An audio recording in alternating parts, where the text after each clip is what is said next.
할렐루야. 오늘 이 복되고 거룩한 주님의 날, 특별히 어버이 주일을 맞이하여서 우리의 부모님들을 허락하신 하나님께 감사드리는 날입니다. 오늘 이 귀한 예배에 오신 우리 모든 성도님들을 진심으로 축복하며 환영합니다. 우리 서로를 향하여서 사랑과 축복의 인사를 좀 전했으면 좋겠습니다. 축복합니다. 사랑합니다. 또 해피 마더스 데이. 예. 해피 마더스 데이 감사합니다. 주님의 이름으로 환영합니다. 예. 또 어머니들은 아빠들 향하여서 해피 마더스가 아니라 해피 파더스 데이 이렇게 해주셔야죠. 올해는 너무 기분이 좋습니다. 우리 아버지들도 이렇게 꽃을 다 달아주시고, 이때껏 꽃을 달아본 적이 없어요. 아버지들은. 감사합니다. 이번에 귀한 아름다운 꽃 선물을 주신 모든 분들께 진심으로 감사를 드립니다. 아울러서 예배 후에 우리 선교회에서 마련한 그 어물렛 특별 음식이 준비되어 있습니다. 중요한 건 무료랍니다. 무조건 와서 드시면 됩니다. 이번에는 아버지들도 드시는 거랍니다. 어머니만 와요. 같이 드시면 되겠고요. 그래서 우리 함께 또 우리 임마누엘 선교회가 준비한 식사도 따로 있고요. 또 어물렛도 따로 있습니다. 그러니까 이 귀한 음식을 통하여 진정한 사랑의 교제들이 우리 이번 복된 날 이루어지셨으면 감사하겠습니다. 세계 대학생 선교회를 창립하시고 세계 수많은 대학생들을 하나님의 귀한 백성으로 인도해내셨던 빌 브라이트 박사님이 오래전에 이 시대의 젊은이들과 수많은 비그리스도인들을 하나님으로 인도해내기 위해서 전도 소책자를 만든 게 있습니다. 그 유명한 사형리 소책자입니다. 이 사형리 소책자에는 하나님을 믿는 원리들을 잘 설명해 놓았는데 그 중에서 참 중요한 것이 있습니다. 이 세상의 모든 사람들은 딱 두 가지로 구별이 된답니다. 그것이 바로 뭐냐면 자신의 마음속에 예수님을 영접한 자와 영접하지 못한 자. 그래서 영접한 자를 크리스천이라고 그러고 영접하지 못한 사람을 넌 크리스천이라고 얘기합니다. 그러니까 딱 두 분류의 사람만 있습니다. 누구든지 예수가 그 안에 있느냐 아니면 예수가 없느냐 한번 우리 돌아보기를 원합니다. 여러분들 안에 예수님이 계십니까? 교회를 나와도 이 문제가 확실하지 않으면 진짜 심각한 거예요. 오늘 오믈렛 드시지 말고 그분은 남아서 한번 이 문제를 해결하고 나가셔야 됩니다. 내 안에 진짜 예수님이 계시느냐 이 말이에요. 그런데 빌 브라이트 박사가 이런 얘기를 하면서 한 가지 더 중요한 얘기를 합니다. 그러면 예수님을 모셨다고 다 똑같은 사람들이냐 이 말이에요. 그렇지 않다라는 거예요. 예수님을 모시고 있는 사람들 가운데도 두 분류의 사람으로 딱 나눠진답니다. 그게 바로 뭐냐면 모든 인간은 자신의 마음의 중심에 의자가 있답니다. 이 의자에 과연 누가 앉아 있느냐가 우리를 두 분류로 나누게 되는데 이 마음의 중심 의자에 내가 앉아 있느냐 아니면 예수님이 앉아 계시느냐 말입니다. 내가 앉아 있는 자는 여전히 마음에 예수님을 모시고 살지만 예수님이 내 마음에 어디에 앉아 계시냐면요 내 발밑에 앉아 계시다라는 거예요. 그러나 예수님을 내 마음의 중심에 의지해 모시고 사는 자는 바로 그 예수님의 발밑에 내가 앉아서 사는 사람입니다. 자, 그러면 다시 여쭙겠습니다. 여러분의 마음의 중심 의자에 예수님이 앉아 계십니까? 여러분이 앉아 계십니까? 할렐루야. 만약에 자기가 앉아 계신 분들은 오늘 오믈렛 들지 마시고 이 위치가 바뀔 때까지 기다리셔야 됩니다. 빌 브라이트 박사님이 아주 중요한 것을 이야기를 하셨습니다. 크리스천이라고 다 똑같은 크리스천이 아니랍니다. 내 마음의 중심에 누가 계시느냐, 내 마음의 중심의 의자에 예수님이 계시다라고 하는 것은 바로 내 인생의 모든 결정권을 예수님이 가지고 계시다라는 겁니다. 이것을 예수님이 나의 인생의 주인이 되시느냐 이 말입니다. 크리스천이 되어도 예수를 믿는다고 하면서도 여전히 내 인생의 주인이 내가 되는 사람들이 얼마나 많은지 모릅니다. 그러나 진정한 그리스도인들은 내 마음의 중심 의자에 예수님이 계시고 예수님이 나의 모든 것을 주관하시도록 내어드리는 자입니다. 4세기 중엽까지 로마의 제국하에 살던 시민들은 정치나 군사 혹은 경제와 행정 분야에 진출하기 위해서는 반드시 한 가지를 서약했어야 됩니다. 여러분들 한번 들어보셨잖아요. Caesar is my Lord. 시저가 나의 주인입니다. 이 서약을 시저가 있는 그 광장 앞에서 한다든지 아니면 시저가 세워 있는 수많은 동상 앞에서 해야만 자신이 원하는 분야에 공적으로 진출을 할 수가 있었습니다. 한번 생각해 보기를 원합니다. 이 고백이 과연 무슨 뜻이냐 이 말입니다. 시저가 나의 주인입니다 라고 하는 이 고백을 해야만 모든 로마 시민 사회에 이제 제대로 대접받고 살 수 있는 이것은 바로 로마 사회가 단순히 국가 공동체를 넘어서 하나의 종교 공동체가 되었다라는 것을 단적으로 보여주는 것입니다. 왜냐하면 시저가 나의 주인이다라고 하는 이 고백은 그 당시의 배경 속에서 보면 시저는 나의 신입니다 라고 하는 고백과 똑같은 이야기입니다. 당시 주인이라고 하는 것은 인생을 책임지고 보장할 수 있는 존재라는 뜻입니다. 그럼 모든 결정권이 주인에게 있다라는 것입니다. 인생을 책임지고 보장할 수 있는 주인에게는 자신의 인생을 맡길 수 있습니다. 그런 의미에서 시저가 나의 주인이다 라고 하는 이 고백이 이루어지는 로마 시민 사회는 실은 결코 그냥 국가 공동체가 아니라 시저를 신으로 섬기고 있는 이 종교 공동체, 곧 신적인 존재를 자신의 그 왕으로 모시고 있는 그런 국가라는 것입니다. 그런데 진짜 시저가 로마 시민들의 인생을 책임지고 저들의 삶을 보장할 수 있는 그런 존재가 될 수 있습니까? 어떻게 생각하세요? 오히려 시저는요, 어떤 인물이었습니까? 시저의 가장 대표적인 인물로 우리 네로 황제를 꼽을 수 있습니다. 이 네로 황제 같은 경우에 자신의 자리조차 하나 제대로 지키지 못해가지고요, 매일마다 암살과 모함에 시달려서 밤잠도 제대로 잘 수 없었던 그런 나약한 자였습니다.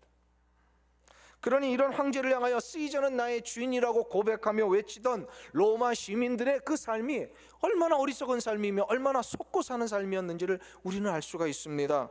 로마의 황제는 시민들의 안전과 인생을 결코 책임질 수 없습니다.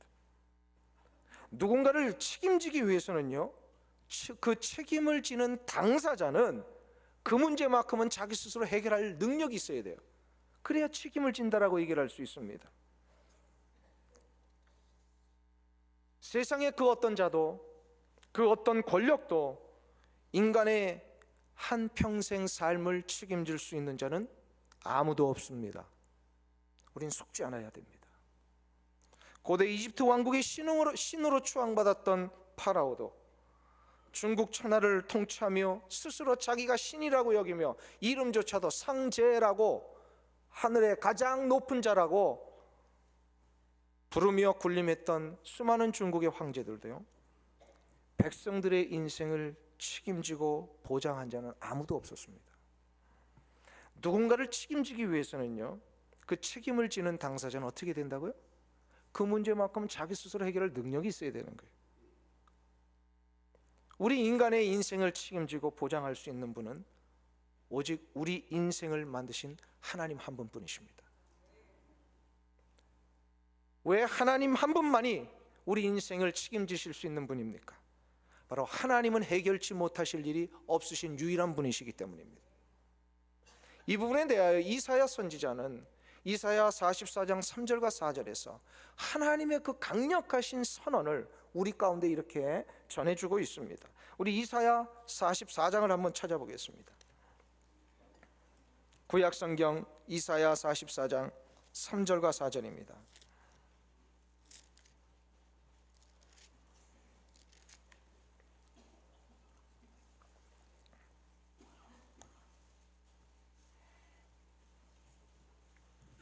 (1019페이지에) 있습니다.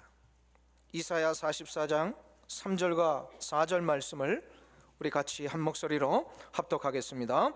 대저 내가 가라앉은 자에게 물을 주며 마른 땅에 시내가 흐르게 하며 나의 신을 내 자손에게 나의 복을 내 후손에게 내리리니 그들이 풀 가운데서 솟아나기를 시냇가의 보들같이 할 것이라. 아멘.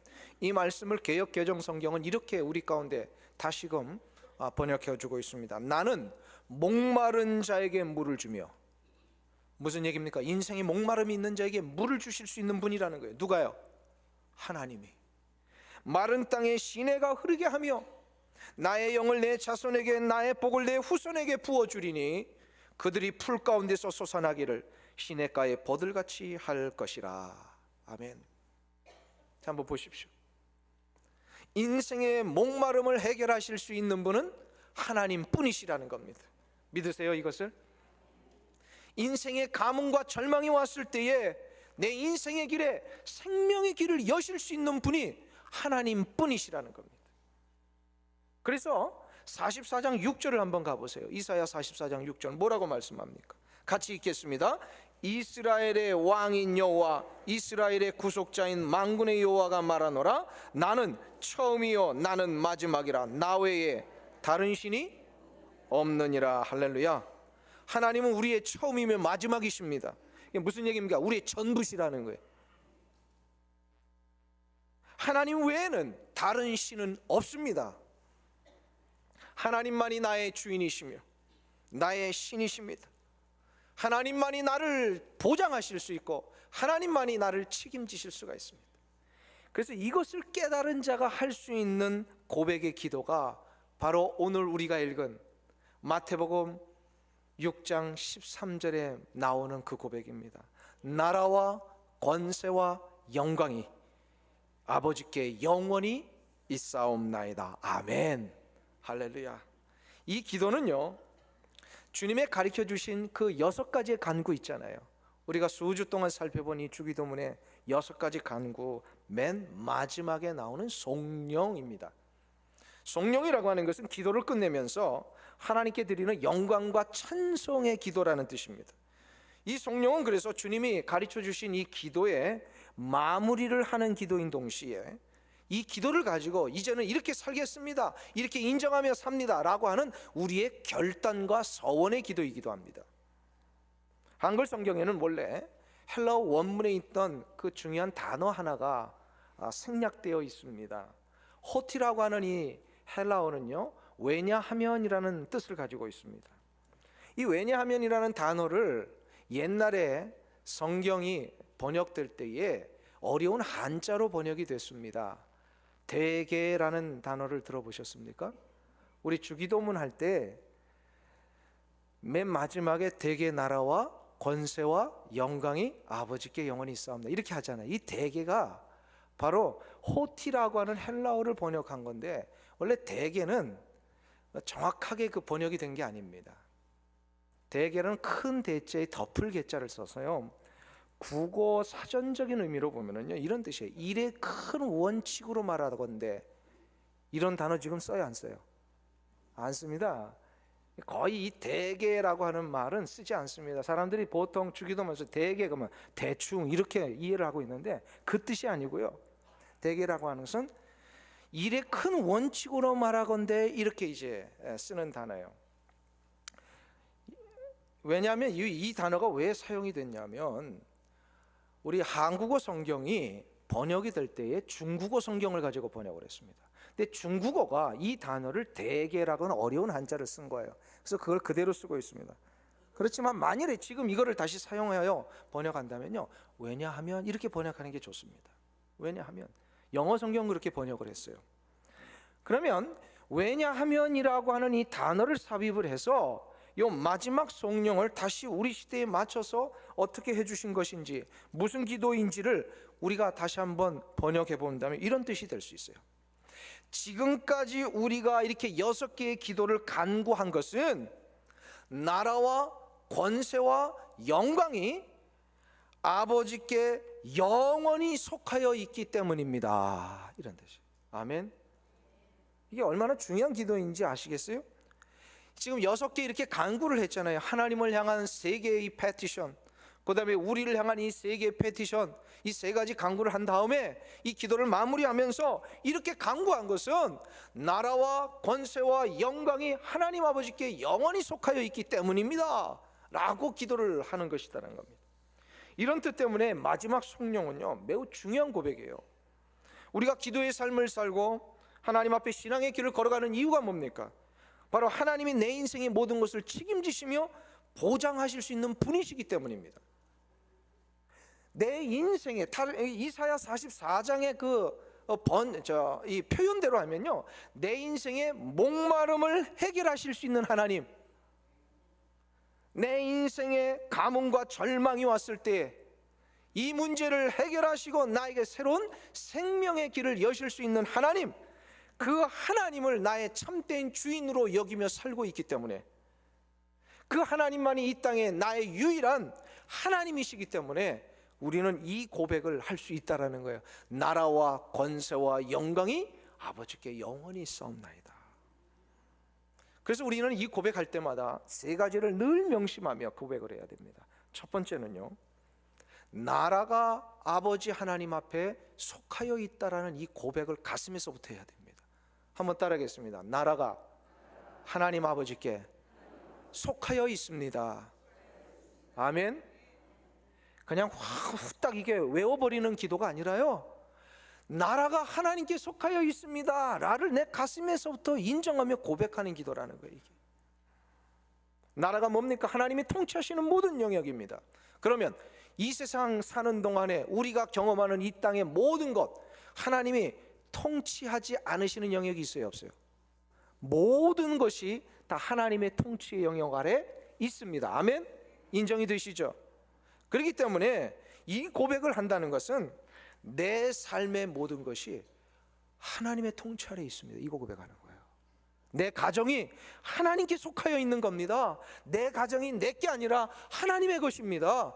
내가 땀 흘려 일하는 이 일터가 내 일터가 아니라 하나님의 일터입니다. 이 고백을 하는 거예요. 우리의 교회가 누구의 교회입니까? 맞아요? 아멘? 별로 인정을 안 하시는 것 같아요. 근데 왜 이렇게 화만 나면 자기 교회들처럼 싸우십니까? 네? 이게 다 지금 이민교회 문제가 거기에 있지 않습니까? 청운들 좋다가도요, 조금만 기분만 나쁘면 자기 교회인 것처럼, 내 소유인 것처럼 막 그럴 때가 있어요. 아니에요. 이 교회는 누구 거예요? 하나님의 것입니다. 하나님의 교회에 속하여 있는, 나라가 영원히 하나님께 속하여 있습니다. 이 고백을 할 수 있는 자는요, 이거를 진정으로 인정하는 자여야만 됩니다. 근데 이 고백이요, 실은 우리 이 시대는 그게 쉽게 되지만 초대교회 당시에는 이게 쉬운 고백이 아니었습니다. 왠지 아세요? 초대교회 당시에는요, 그 천하가 다 로마 제국하에 있었어요. 그래서 나라는 황제의 것이고 나라는 로마의 것입니다. 나라가 하나님께 속하여 있다라고 하는 이 고백을 하는 것은요, 황제를 거부하는 고백이고요, 바로 로마 제국을 거부하는 거예요. 이런 상황에서 초대교회 성도들이 이 고백을 했다라는 거예요. 이게 얼마나 놀라운 사실입니까? 북한에서 지금 주인이 김정은이 아니라 하나님의 것입니다, 이 말하면 어떻게 됩니까? 죽는 거예요. 마찬가지로 당시에 로마 제국하에 살던 사람들이 나라가 황제의 것이 아니라 하나님의 것입니다 하면 그것은 죽는 것이었습니다. 아까도 말씀드렸죠. 모든 공직에 진출하기 위해서는요, 뭘 고백해야 된다고요? 시저가 나의 주인입니다. 이거를 고백을 해야만 다 진출하던 그 시대에, 시저가 나의 주인이 아니고 이 나라가 황제의 것이 아니고 바로 이 나라는 하나님의 것입니다, 이 고백을 하는 것은요, 내 마음속에 생명을 건 진정한 하나님이 이 땅의 모든 것을 다스리신다라는 이 완벽한 인정과 신앙이 있어야만 할 수 있는 고백이었어요. 그들에게는 한 가지 확신이 있었습니다. 자신의 인생의 진정한 평화와 안정은 로마의 황제가 보장해 주는 것이 아니었다라는 거예요. 하나님이 보장하신다라는 거예요. 여러분들 이거 믿으십니까? 내 인생의 진정한 안정과 보장, 내 인생의 책임은 하나님만이 하실 수 있습니다. 이것을 알기에 세계 최강의 힘을 자랑하는 이 미국도 대통령 취임식 때는 어떻게 합니까? 대통령이 취임식 할 때 성경에 손을 얹고 취임 선서를 하다가 맨 마지막에 뭘 선언하게 되어 있어요? Please help me, God. 하나님 나를 도와주시옵소서. 이 고백을 끝으로 대통령의 선서가 끝납니다. 그러니 이 나라를 하나님이 축복하시겠어요, 안 하시겠어요? 하나님이 이 나라를 보장하신 이유가 여기에 있습니다. 강력한 정치 제도나 군사력이나 경제력이 우리의 인생을 책임질 수 있는 것이 아니라 하나님의 통치만이 우리를 보호하시고 책임지실 수 있습니다. 할렐루야. 그렇기 때문에 요거 인정하면요, 나라가 아버지께 속하여 있습니다. 이 고백할 수 있어요. 두 번째로 우리가 이 고백할 때마다 가슴에 담아야 될 게 있습니다. 권세가 하나님께 속하여 있다라는 겁니다. 이 권세라고 하는 원래 단어는요, 두나미스라는 단어를 썼어요. 헬라어로. 이것은 힘이란 뜻입니다. 능력이라는 뜻입니다. 두나미스라고 하는 것은 다이나마이트와 같이 무엇인가를 움직일 수 있는 강력한 힘입니다. 무엇인가를 움직이되 좋은 쪽으로 움직여야 그게 진짜 능력입니다. 아무거나 능력이 아니에요. 어떤 것을 움직이고 영향력을 주고 변화를 시킬 때에 좋은 쪽으로 움직이고 변화시켜야만 그게 진짜 능력이라는 거예요. 작은 것이질지라도요, 이 능력이 나타나면요, 큰 바위 덩어리를 깨트립니다. 그래서 이 두나미스에서 영어 다이너마이트라는 단어가 나온 거예요. 다이너마이트의 그 원래 의도가 뭡니까? 왜 이것이 만들어졌습니까? 장애물을 깨트리고 가로막혀 있는 큰 바위 덩어리를 부수어내서 길을 열고 터널을 여는 이 역할을 하기 위해서 다이너마이트가 필요했던 겁니다. 바로 이게 권능의 뜻이에요. 인생의 장애물과 아픔, 고난의 문제를 해결하는 참된 힘과 능력이 바로 권능이라는 겁니다. 근데 그 권능은 로마의 시저에게서 나오는 것이 아니고 미국의 대통령에서 나오는 것이 아니라 전능하신 하나님에게서 나온다는 겁니다. 이걸 과연 우리가 인정할 수 있습니까? 이 말이에요. 권세가, 권능이 하나님에게 속하여 있습니다. 그런데 우리는 세상의 힘과 권력과 능력이 우리를 해결할 수 있다라고 자꾸 믿는 이 어리석음이 있어요. 한번 보세요. 세상의 그 힘을 보세요. 세상의 권력을 보세요. 어떻게 됩니까? 우리를 유익하게 하는 거 아니라 그 가지고 있는 저들 자신들만의 유익을 위해 쓰이고 있는 게 바로 세상의 힘입니다. 또 세상에 수많은 사람들이 속고 있는 힘이 하나 있습니다. 뭔지 아세요? 돈입니다. 돈. 이 시대는요, 힘이 돈에서 나온다고 믿고 있습니다. 돈이 자신을 지켜준다고 생각합니다. 근데 한번 보세요. 돈이 진짜 나를 지킬 수 있습니까? 돈이 진짜 힘이고 권능이어서 나를 지킬 수 있다면 왜 돈이 없어도 문제가 되고 돈이 많아도 문제가 됩니까? 이 돈은 우리를 지키는 것이 아니더라는 거예요. 이걸 모르니까 사람들이요, 돈 앞에 권력도 군사력도 예술도 문화도 양심도 다 무력해지고요, 돈을 최고의 가치로 여깁니다. 이런 시대에 우리 성도들이 해야 할 역할이 뭘까요? 진짜 힘이 어디서 나오는지를 보여주는 겁니다. 돈 앞에 굽실거리는 게 아니라 돈이 아닌 다른 능력을 가지고 이 세상에 영향력을 보여주며 나가는 거예요. 힘은 돈이 아니라 하나님에게 있다는 겁니다. 이거 보여줘야 됩니다. 하나님이 내 인생의 진정한 능력이심을 아는 자들은 그래서 기꺼이 자기가 의존했던 돈에 대한 의존을 내려놓습니다. 그리고 하나님을 붙듭니다. 돈도 붙들고 하나님도 붙들 수는 없습니다. 우리 인생은 그 능력이 없어요. 하나만 붙들게 되어 있어요. 그래서 하나님을 붙들기 위해서는 내려놔야 됩니다. 자신의 명예와 물질을 기꺼이 내려놓고, 그래서 우리가 이해도 안 되는 저 오지의 땅, 저 원주민들이 살고 있는 저 땅에 하나님을 전하기 위하여 달려가는 이 선교사님들이 계시는 이유가 뭡니까? 바로 뭐냐면 진짜 힘이 어디서 나오는지를 알기 때문에 그렇습니다. 진짜 힘. 이거 모르면요, 절대로 내려놓고 그 현장으로 못 갑니다. 하나님의 능력만이 우리를 지키시고 책임지시고 보호할 수 있습니다. 이거 인정되면요, 권세가 하나님 아버지께 속하여 있습니다. 고백할 수 있어요. 세 번째로, 이 마지막 성령을 할 때는 우리의 가슴에 영광이 하나님 아버지께 속하여 있음을 고백하며 새겨야 합니다. 한번 따라하겠습니다. 영광이 하나님 아버지께 속하여 있습니다. 아멘. 할렐루야. 진짜입니까, 여러분들?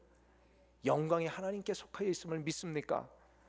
영광이라는 단어가 원래는 무슨 뜻이냐면요, 무거우면서도 중요해서 아주 빛이 나고 가치가 있어 보이는 그 뜻이에요.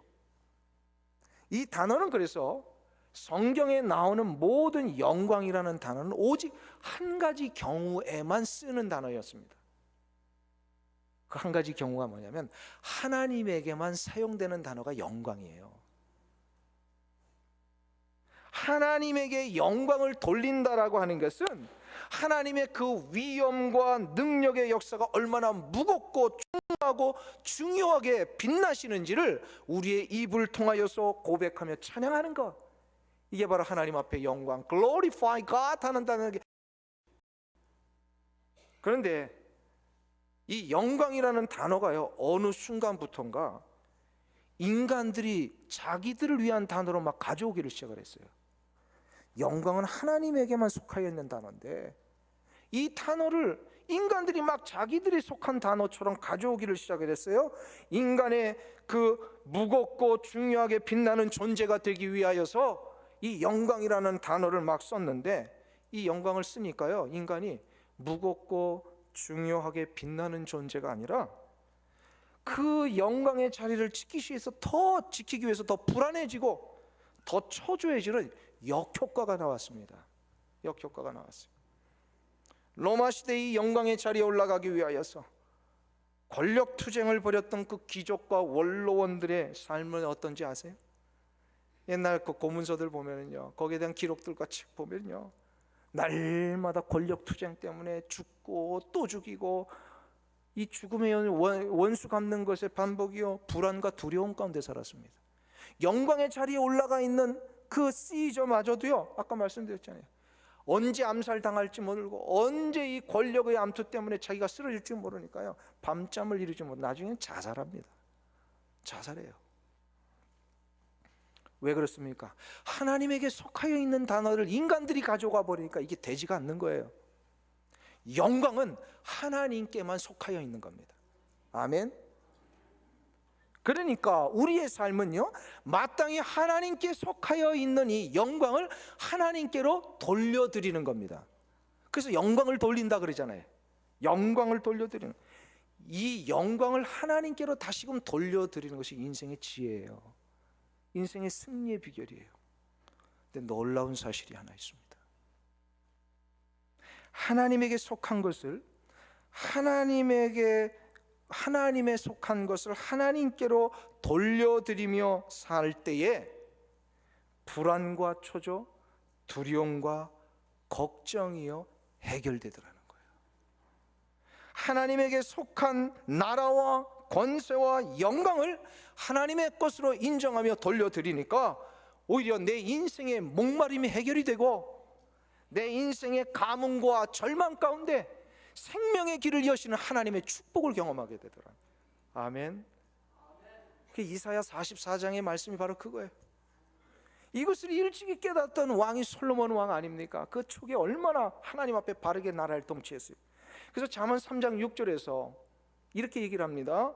너는 범사의 그를 인정하라. 여기서 그는 누구예요? 하나님을 얘기를 하는. 너는 범사의 하나님을 인정하라. 그리하면 내 길을 지도하시리라.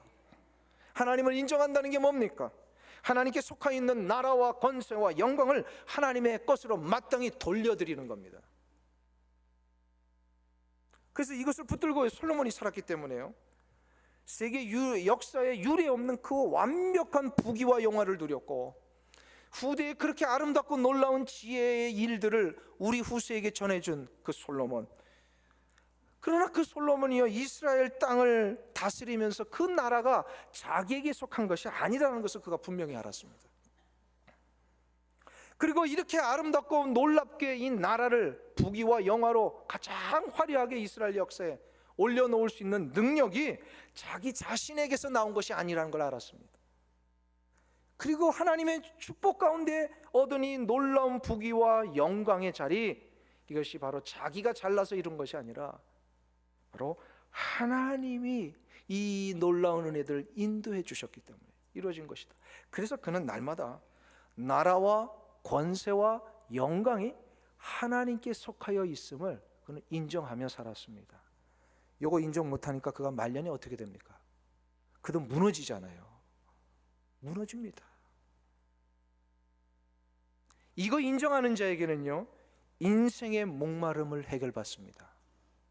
이거를 인정하며 하나님에게 속하여 있는 것을 마땅히 돌려드리는 자에게는 인생의 가뭄과 절망 속에서 하나님이 그 생명의 길을 인도하시는 축복을 얻게 됩니다.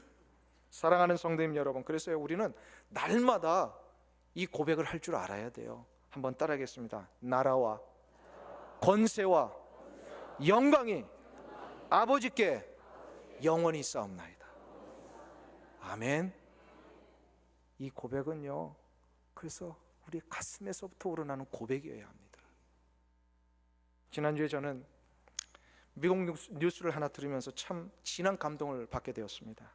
요즘 뉴스 참 보기도 싫잖아요. 너무 우울해지고 막 안 좋은 일들만 터져가지고. 근데 우연히 이 뉴스를 보게 됐는데요, 여기서 감동을 아주 너무 진하게 받았어요. 미국 프로농구 NBA 2013-14 시즌, 정기 시즌 마감할 때 그 한 시즌의 MVP를 다 선정을 하는데, 이 MVP에 선정된 케빈 듀란트라고 하는 유명한 농구 선수의 이 MVP 수상 소감 연설 때문이었습니다. 여러분들 한번 보셨죠? 얼마나 멋집니까? 정기 시즌 MVP가 뭡니까? 그 1년 동안 가장 놀라운 역량을 발휘하고 또 모든 사람들 앞에 모범이 되고 또 리더십을 받을 수 있는 자리가 바로 그런 자리 아닙니까? 그렇기 때문에 개인적인 농구의 능력뿐만 아니라 그의 인격과 모든 이들의 이 존경을 받을 수 있는 자리니까 그 자리에 서서는요, 자기의 능력에 대해서 자랑스러워해도 되는 자리예요, 실은. 근데 이 케빈 듀란트가 그 영광의 자리에서 밝힌 소감에는요, 그가 거의 26분 넘게 그 연설을 했거든요.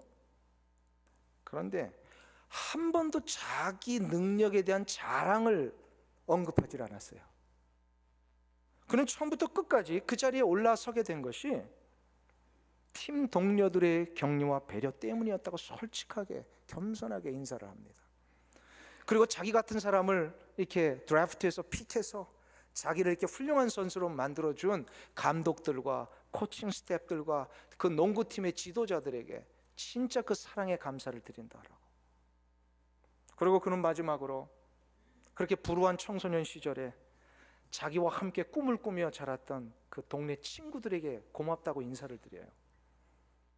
그리고 그 불우한 어린 시절부터 단칸방에서 가구도 없이 가난하고 불우하게 자랐을 때 함께 사랑을 기꺼이 보여주었던 자기의 친형과 친남동생에게 고맙다고 인사를 합니다. 그러나 그 무엇보다도 많은 이들에게 감동을 준 것은 그가 마지막에 언급한 자신을 키워준 어머니에 대한 감사였습니다. 그 어머니가 싱글맘으로 18살 때 자기 형을 낳았대요. 그리고 20살에 자기를 낳았고요. 그 어린 동생도. 그래서 셋이 이제 그 남자아이들 셋을 그 싱글맘, 아버지는 어디 갔는지 모르는 거죠, 뭐.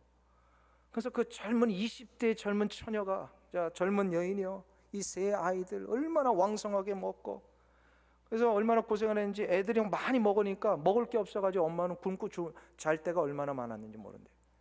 가구도 없고 침대도 없는 그런 방에서 자고. 그렇게 어렵고 힘든 시절 속에서도 자기 자신에게 꿈을 주고 농구할 수 있는 배려를 기꺼이 해주며 희생했던 어머니에 대한 그 진정한 감사의 고백을 그 자리에서요, 울먹울먹하면서 눈물을 흘리면서 고맙다고 표현을 해요. 그러면서 그 어머니를 향하여 마지막에 이렇게 표현합니다. You are the real MVP. 이렇게 얘기를 합니다. 울면서 어머니야말로 진정한 MVP. 내가 받은 이 영광은 다 어머니가 받으셔야 될 겁니다. 이렇게 얘기를 해요. 이 감동적인 표현 때문에 그 자리에 앉아 있는 자들뿐만 아니라 그 당시에 그 텔레비전에 이 광경을 지켜보고 있는 수많은 사람들이 방영이 됐거든요. 다들 일어나서 기립박수를 칩니다. 그런데 그의 연설은 이것으로 끝나지 않습니다. 많은 이들의 기립 박수가 끝난 다음에 그는 자신이 이 연설을 시작했을 때 처음 부분에 언급했던 감사를 다시금 맨 마지막 부분에 언급을 합니다. 그는 처음부터 이런 고백을 했어요. 하나님께 감사하다라는 고백으로 자기의 연설을 시작을 했어요. 마지막에 이렇게 얘기를 합니다. 마지막으로 하나님께 다시 한번 감사드립니다. 처음이자 마지막이고 알파요 오메가이시며 제 삶을 구원해 주신 하나님께 감사를 드립니다. 케빈 듀란트가 그 수많은 사람 앞에서 어머니를 그렇게 감사하고 자랑스러워할 수 있었던 이유가 무엇인지를 저는 그 연설의 처음과 마지막을 통하여 짐작할 수 있었습니다. 한평생 자신을 위해서 희생하고 사랑해 줄 수 있는 어머니를 허락하신 하나님 때문이었습니다.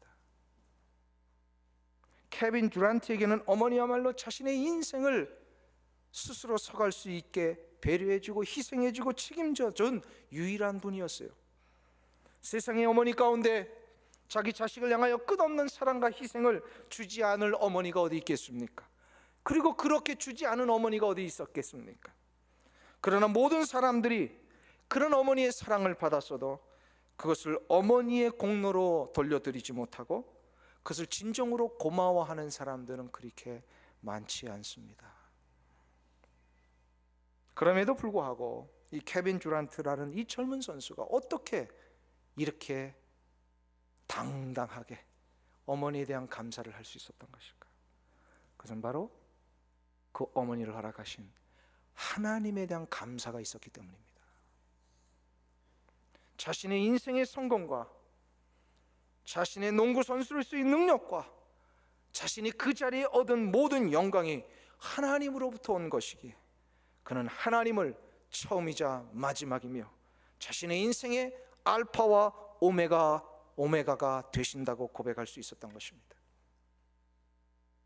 처음이자 마지막이며 알파와 오메가가 되신다는 이 고백이야말로 자신의 인생의 나라와 권세와 영광이 하나님 아버지께 영원히 속하여 있음을 고백하는 고백이라고 저는 믿습니다. 이 고백이 있는 자는 결코 영광을 자신의 것으로 가져가지 않습니다. 현재 자신의 모습을 자기의 능력 때문이라고 인정하지 않습니다. 모든 영광을 올려드립니다. 하나님만이 자신의 인생을 책임지고 보장할 수 있는 분이심을 비로소 고백할 수 있게 됩니다.